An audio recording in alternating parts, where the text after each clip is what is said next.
राहुल आ चुके हैं, प्रशांत पटना आ चुके हैं, ठीक है, मुकेश सैनी आ चुके हैं, मालवीय कुछ करके भी आ चुके हैं, अंकिता आ चुकी है, उसके बाद प्रियांशी यादव आ चुकी है। Good afternoon everyone. ठीक है, सब चलिए अपनी क्लास स्टार्ट करें। अभी क्लास हुआ क्या? प्रियंका क्या क्लास हुआ? किसका क्लास हुआ? कोई और सब्जेक्ट का क्लास लिया क्या आपने? चलो संतोष, वेरी गुड इवनिंग, तभी नहीं हुआ यार, है ना? चलिए फिर स्टार्ट करें अपनी आज की क्लास। हम रेडियो एक्टिविटी पढ़ रहे थे लास्ट 2 क्लास से। रेडियो एक्टिविटी होता क्या है, रेडियो एक्टिव सब्सटेंसेस क्या होते हैं, उसके यूनिट वगैरह सारी बातें हमने पढ़ ली थी। हमने कल की क्लास में पढ़ा था कि न्यूक्लियर रिएक्शंस क्या होती है, नाभिकीय अभिक्रिया क्या होती है। ऐसे रिएक्शंस में न्यूक्लियस हिस्सा लेता है, इसमें नाभिक हिस्सा लेता है। और उसके बाद हमने पढ़ा न्यूक्लियर रिएक्शंस 2 टाइप की होती है, एक होता है न्यूक्लियर फिजन, एक होता है फ्यूजन। जो फिजन होता है उसी में हम कंट्रोल चेन रिएक्शन करवा के हम इलेक्ट्रिसिटी बिजली को उत्पन्न करते हैं, बिजली हम जनरेट कर सकते हैं। और उसको अनकंट्रोल कर दोगे तो इतना हीट एनर्जी होगा कि उसको यूज मिलके एटम बम या परमाणु बम बना लेंगे। जबकि बच्चा हम बात करते हैं क्या कि जो न्यूक्लियर फ्यूजन संलयन होता है, जिसके अंदर अगर हम बात करें तो वो कहां पे सन स्टार और साथ में आप बात करोगे बच्चा कि वो आपका किसके अंदर हाइड्रोजन बम बनाने के लिए काम में लेते हैं। फिर मैंने क्या बताया था कि अंदर एटॉमिक बम लगा के और फिर बाहर हाइड्रोजन बम लगाते हैं, क्योंकि हाइड्रोजन बम को इंस्टिगेट करने के लिए, उसको चलाने के लिए, उसको फोड़ने के लिए, उसको ब्लास्ट करने के लिए बहुत ज्यादा हीट एनर्जी चाहिए होता है। उतना हीट एनर्जी हम किसी एक एटॉमिक बम को फोड़ के ही उसे दे सकते हैं। राइट, इतनी बात हमने पढ़ी थी। अब आज ये फोटो किसका लगा हुआ है, ये है न्यूक्लियर रिएक्टर। बस थोड़ा सा न्यूक्लियर रिएक्टर के बारे में पढ़ेंगे और उसके बाद कुछ नोट डाल के पॉइंट लिखवाऊंगी वन लाइनर के फॉर्म में, और फिर आज मैं सेपरेट क्वेश्चन की प्रैक्टिस करवाऊंगी।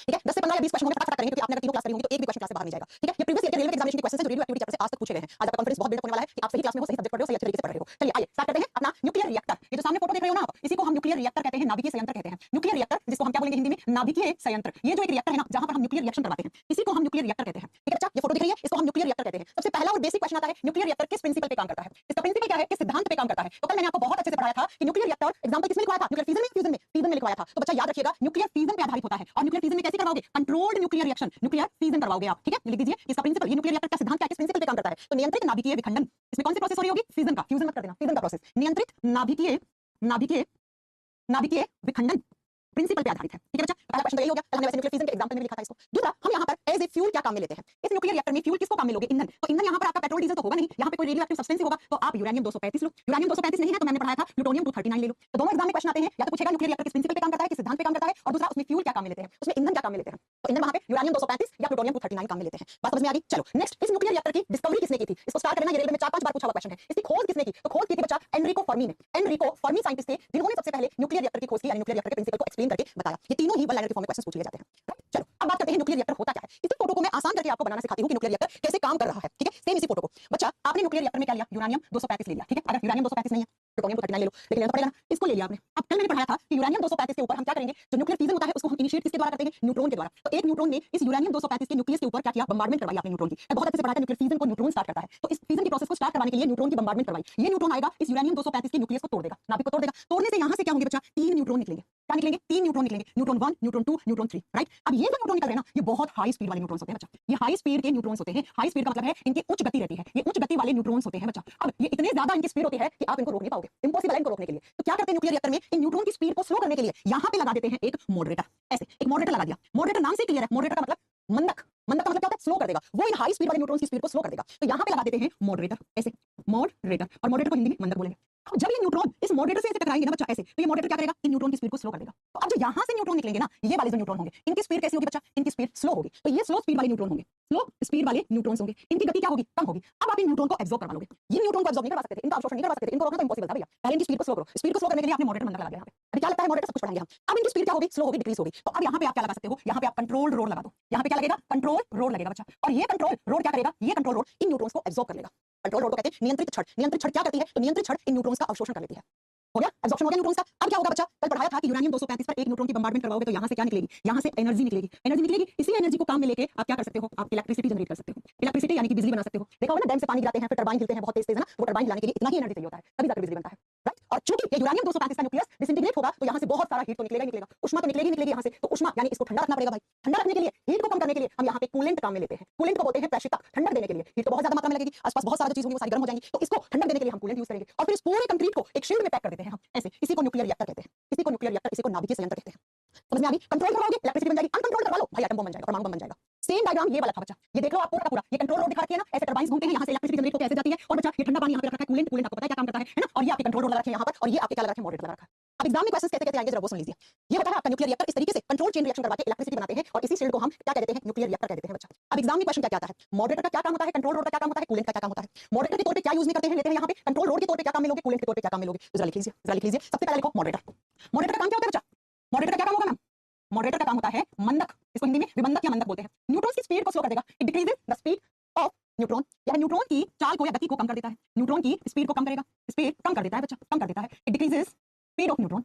मंदक, मंदा करना, मंदा करना। ठीक है, अब एग्जाम में क्वेश्चन पूछता है एज ए मॉडरेटर हम यहाँ पे काम में क्या लेते हैं? तो सबसे पहला काम में लिया जाता है D2O। D2O को कहते हैं ड्यूटेरियम ऑक्साइड। Deuterium oxide. और बच्चा ये हाइड्रोजन के कौन से आइसोटोप से बनता है? ये हाइड्रोजन का कौन से आइसोटोप से बनता है? तो आप जानते हो ये हाइड्रोजन के 1H2 से ड्यूटेरियम से बनता है, ठीक है। और ड्यूटेरियम ऑक्साइड को ही हम दूसरे नाम से किस नाम से जानते हैं? हैवी वाटर के नाम से। हैवी वाटर इसी को भारी जल कहते हैं क्योंकि इसका डेंसिटी और मॉलिक्यूलर वेट नॉर्मल वाटर से ज्यादा होता है। ये सब पढ़ा चुका हूं आपको, ये सब पढ़ा चुका हूं आपको। Heavy water deuterium oxide D2O इसका फॉर्मूला होता है। ये काम में ले सकते हैं आप किसके तौर पे? आप बताओगे मॉडरेटर के तौर पे, पहला। दूसरा, एज ए मॉडरेटर आप नॉर्मल वाटर भी काम में ले सकते हो। नॉर्मल वाटर का मतलब है साधारण जल, जो भी नॉर्मल वाटर है वहां पे अवेलेबल, जिसको हम साधारण जल कहते हैं, ये भी आप काम में ले सकते हो, ठीक है। तीसरा, यहाँ पर ग्रेफाइट भी काम में लिया जाता है। अभी ग्रेफाइट क्या होता है हम आपको बहुत अच्छे से पढ़ा चुके हैं कार्बन वाले चैप्टर में। ग्रेफाइट को भी हम एज ए मॉडरेटर काम में ले सकते हैं, लेकिन सबसे ज्यादा जब भी एग्जामिनर पूछता है तो वहां पे D2O ऑप्शन होता है, ड्यूटेरियम ऑक्साइड हैवी वाटर भारी जल भी वहां पे लिखा हुआ होता है, राइट। तो एज ए मॉडरेटर आप तीन चीजों को काम में लोगे, यहां लिख दो। अब हम बात करेंगे दूसरा न्यूक्लियर रिएक्टर में क्या एज ए कंट्रोल रोड क्या क्या काम में लेते हैं। कंट्रोल रोड यानी कि जो नियंत्रित छड़ होती है, नियंत्रित छड़ नाम से क्लियर हो रहा है क्या काम होगा इसका? इसका काम होगा नियंत्रण करना। किसको नियंत्रण करना? न्यूट्रॉन को। न्यूट्रॉन का अवशोषण करती है। इनका काम क्या होता है? To absorb neutron. न्यूट्रॉन को क्या करना आप बताओगे बच्चा? अवशोषण करना, नियंत्रित करना। न्यूट्रॉन को नियंत्रित कर देंगे यानी एब्जॉर्ब कर लेंगे, उसका अवशोषण कर देंगे। अब इसको कंट्रोल रोड के तौर पे हम क्या क्या यूज में लेते हैं? तो बच्चा कंट्रोल रोड के तौर पे हम बोरोन की रोड काम में लेते हैं। एक तो बोरोन जिसका सिंबल बी होगा, BE मत कर देना गलत हो जाएगा, ठीक है। और दूसरा आप बताओगे कैडमियम, कैडमियम, कैडमियम, ठीक है। CD ऑप्शन में कभी-कभी आपको मिल सकता है। और तीसरा ग्रेफाइट भी, ग्रेफाइट भी। तीनों की छड़ी लगाकर हम कंट्रोल कर सकते हैं। अब प्यारे बच्चों एग्जामिनर पता है क्या पूछता है? एग्जामिनर पूछता है कि एज ए मॉडरेटर और एज ए कंट्रोल रोड में कॉमन सब्सटेंस क्या यूज करते हैं? तो यहाँ पे भी ग्रेफाइट है, यहाँ पे भी ग्रेफाइट है, दोनों जगह ग्रेफाइट है। तो ग्रेफाइट को हम न्यूक्लियर रिएक्टर में एज ए मॉडरेटर और कंट्रोल रोड दोनों की तरह काम में लेते हैं। आप लोग कमेंट कर पाओ ना अच्छे से, क्योंकि मुझे क्वेश्चंस की प्रैक्टिस करवानी है। और जब तक आप क्वेश्चंस की प्रैक्टिस नहीं कमेंट नहीं कर पाओगे तो फिर मैं अकेले थोड़ी क्वेश्चन करवाऊंगी। हां कर पा रही हो ना? कमेंट तो कर पा रही हो ना बच्चा? एक बार बताना जरा। चलो समझ में आ गई मेरी बात? कंट्रोल रोड और मॉडरेटर दोनों के तौर पे हम ग्रेफाइट काम में लेते हैं। अब तीसरा कूलेंट के तौर पे। कूलेंट का क्या काम होगा बच्चा? फ्रेश ठंडक रखना। भाई वहां से बहुत हीट निकलेगी तो उस हीट को भी अब्सॉर्ब करवाना पड़ेगा ना। ये ठंडक कूलिंग इफेक्ट देगा, ठंडक रखेगा। और ठंडक के तौर पे हम यहाँ पे सोडियम पोटेशियम दोनों काम में लेते हैं, ठीक है। सोडियम और वैसे ज्यादातर सोडियम में ऑप्शन रहता है और सोडियम में काम में लिया जाता है। तो सोडियम वगैरह यहाँ पर कूलेंट के तौर पे अधिकतर यूज लिया जाता है। कूलेंट का मतलब ठंडा कर देना, ठंडा करने का।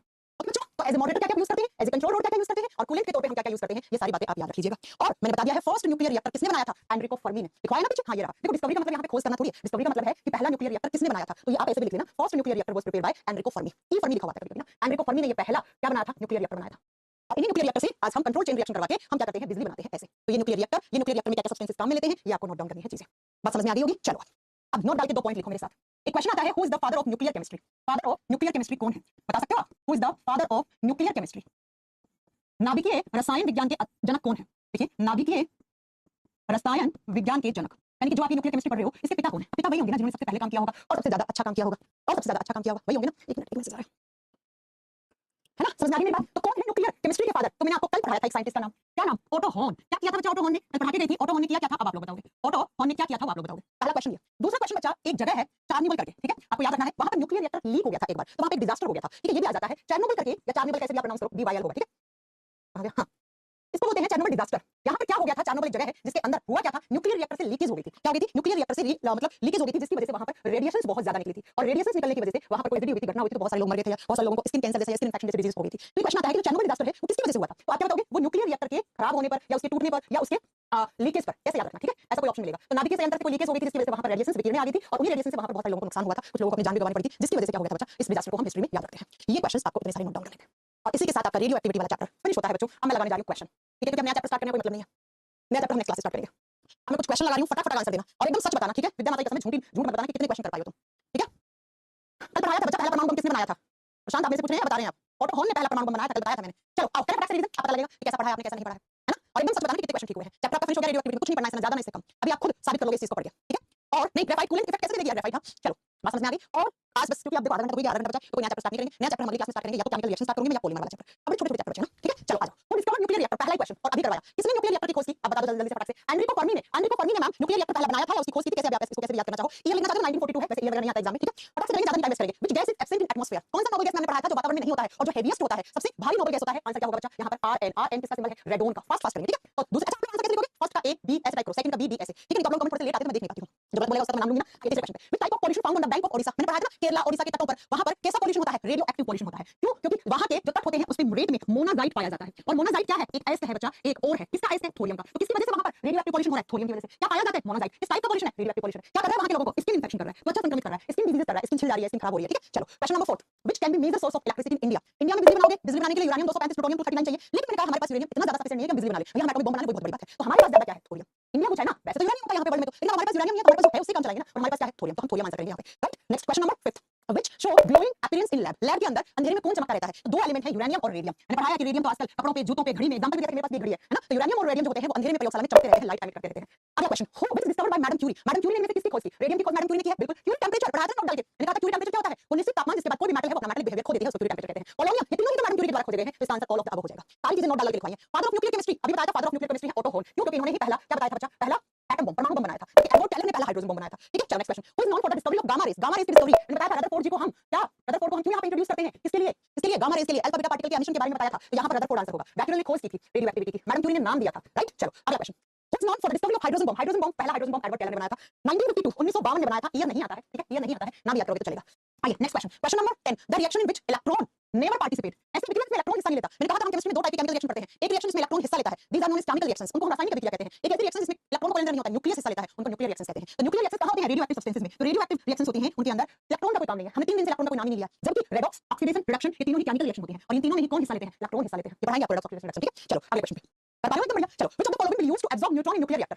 हां जी, एब्जॉर्ब न्यूक्लियर रिएक्टर का एब्जॉर्प्शन कराने के लिए बोरॉन, कैडमियम, ग्रेफाइट, ठीक है। अब कैडमियम ज्यादातर ऑप्शन रहता है, तो यहाँ पर भी सीडी है, सीडी है। जल्दबाजी में बी देना, B is the symbol of barium, not boron, boron का सिंबल बी इसलिए लिखा था। अब अगले क्वेश्चन पे, energy used to generate electricity in nuclear reactor. Nuclear reactor में जो एनर्जी हम परमाणु रिएक्टर में बिजली उत्पन्न करने के लिए प्रयुक्त ऊर्जा है, ये आपने फिजिक्स में कितनी बार पढ़ा होगा सर ने आपको, ठीक है। Which of the following is the radio active isotope of hydrogen. Hydrogen का इकलौता ऐसा आइसोटोप जो क्या है बच्चा, जो क्या है यहाँ पर, जो रेडियो एक्टिव सब्सटेंस है। तो हाइड्रोजन का इकलौता ऐसा आइसोटोप 1H3 होता है, जिसको हम क्या कहते हैं, ट्रिटियम। ट्रिटियम ही रेडियो एक्टिव है, जबकि 1H1 को प्रोटियम, 1H2 को ड्यूटेरियम कहते हैं, ये रेडियो एक्टिव नहीं होते हैं बच्चा, ये नहीं होते हैं। हाँ जी बच्चा, 12th का सी बिल्कुल सही है, ठीक है। Thermal energy. नेक्स्ट क्वेश्चन होगा 14, which vessel is suitable to preserve radioactive sample. Radioactive substances को हम कहां पे रखते हैं, 13 का सी, 13 का सी था ना, हां 13 का सी, ठीक है, 13 पे बोला ना आपने सी, 13 का सी, ठीक है। हम जो रेडियोएक्टिव सब्सटेंसेस होते हैं उनको लैब में, अरे हिंदी में लीड नहीं होगा, लैब सीसा होगा, ठीक है, सीसा धातु के पात्र में रखते हैं, बता चुकी हूं पहले ही। तो 14 का डी हो गया। 15, रेडियोएक्टिव रेडिएशंस अफेक्ट सॉइल। सबसे ज्यादा रेडियोएक्टिव जो सब्सटेंसेस होते हैं वो स्किन को, स्किन कैंसर तक कर सकते हैं, स्किन इन्फेक्शन, त्वचा संक्रमित कर देते हैं, या स्किन कैंसर जैसा, उसके बाद आंखों को ज्यादा करते हैं। और स्किन ऑप्शन में ना हो तो आईज ऑप्शन मिलेगा, correct. 16 number, total unit charge on alpha particle. हां, अल्फा को कैसे लिखा था, ऐसे मैम, अल्फा की तुलना किससे की थी, हीलियम बेस्ड न्यूक्लियस से की थी।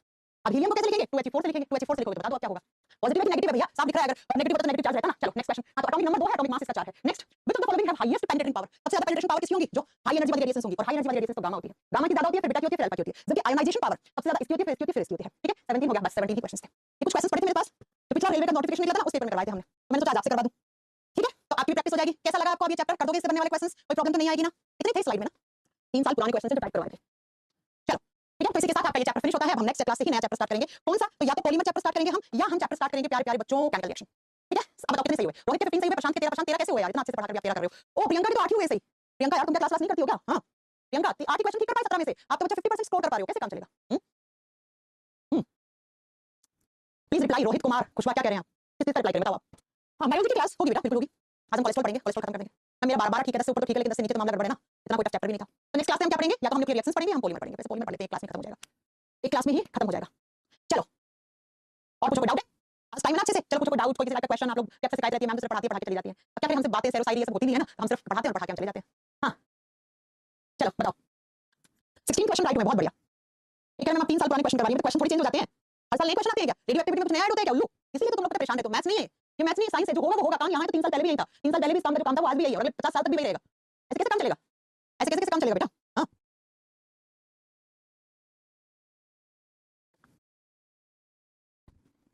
चलो चलिए फिर आज के लिए इतना बहुत है, मिलते हैं आपसे नेक्स्ट क्लास में। आपके पास कोई भी किसी टाइप का डाउट नहीं है, सचिन बेटा खुश रहो। लकी क्या, मेरा आपने कभी नाम नहीं लिया, अरे भैया ले लिया नाम, क्या हो गया ले लिया तो। हाँ जी रोहित, एक एग में क्या लिखा आपने, समझ में आया बेटा। चलो धीरे से नेक्स्ट क्लास में क्या स्टार्ट करोगे, 10 बार तो बोल दिया, पॉलीमर चैप्टर है, बहुलक बोलते हैं उसको हिंदी में, या केमिकल रिएक्शन, इनमें से कोई स्टार्ट करेंगे बेटा। ओके सीमा कुमारी, ठीक है।